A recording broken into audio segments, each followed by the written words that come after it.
आणि सुरुवातीला काही महत्त्वाच्या बातम्या।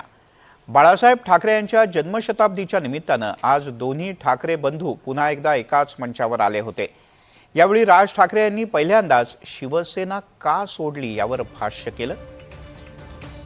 त्यामुळे झालेलं दुःख त्यांनी आपल्या शब्दात व्यक्त केलं। शिवसेना सोडणं माझ्यासाठी घर सोडण्यासारखं होतं असं राज ठाकरे आवर्जून म्हणाले। तर महाराष्ट्रात गुलामांचा बाजार झालाय, कल्याण डोंबिवलीतलं राजकारण पाहून शिसारी येते असा हल्ला त्यांनी चढवला।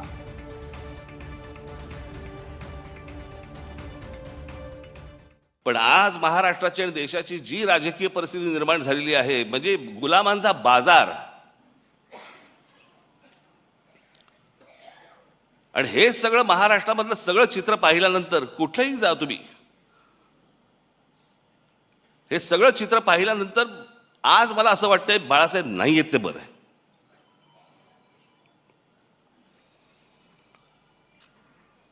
तो माणूस किती व्यथित झाला असता, त्या माणसाला काय त्रास झाला असता।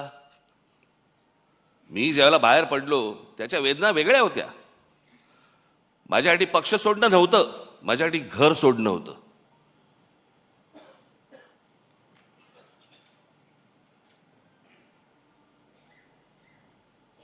पण त्या सगळ्या गोष्टीला आता एक 20 वर्षाचा काळ निघून गेलाय। अनेक गोष्टी मलाही उमजल्या, अनेक गोष्टी मला सोडून उद्धवनंही उमजल्या असतील। द्या सोडून ते आता।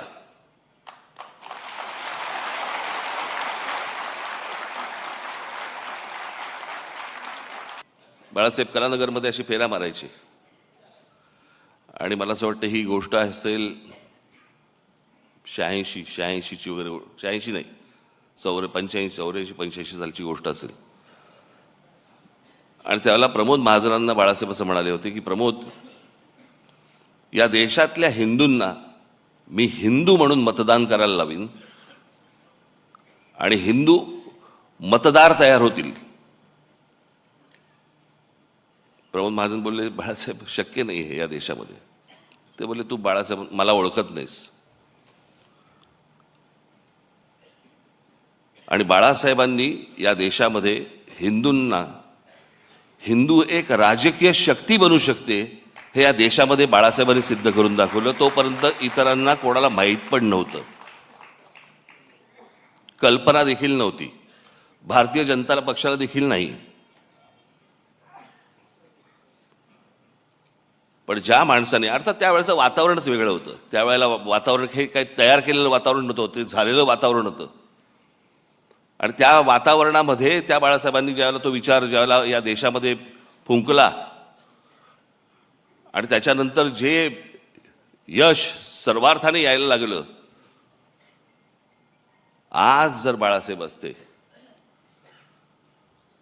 आणि तो जो हिंदुत्वाचा आज जो काही इतर सगळ्या ठिकाणी जो काही बाजार मांडून ठेवलेला आहे, तो पाहिला असता निश्चित व्यथित झाले असते की अरे मी काय बोलून गेलो, मी काय सांगत होतो, मी तुम्हाला काय म्हणत होतो, आणि हे आता कुठच्या परिस्थितीमध्ये तुम्ही आणलं।